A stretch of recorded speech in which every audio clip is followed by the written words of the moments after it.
राहुल और विवेक ने भागने की कोशिश की, लेकिन हर दरवाजा बंद हो चुका था। हवेली अब एक जाल बन चुकी थी, जहां से बाहर निकलना नामुमकिन था। जैसे ही वे सीढ़ियों की तरफ भागे, एक दरवाजा अपने आप खुल गया और उसके पीछे एक कमरा दिखाई दिया। कमरे के अंदर एक पुरानी तस्वीर लटकी थी, जिसमें वही भूतनी दिखाई दे रही थी। राहुल ने कांपते हुए कहा, ये वही है। विवेक ने तस्वीर को ध्यान से देखा और उसके नीचे लिखा था, जो मेरी मौत का कारण बनेगा, उसकी आत्मा मेरी होगी।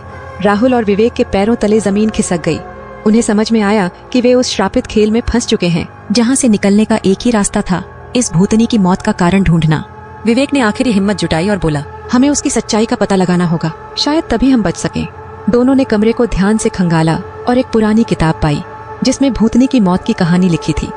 वह हवेली की मालकिन थी, जिसे उसके लालची परिवार ने धोखा देकर मार डाला था। उसकी आत्मा अब बदले की आग में जल रही थी।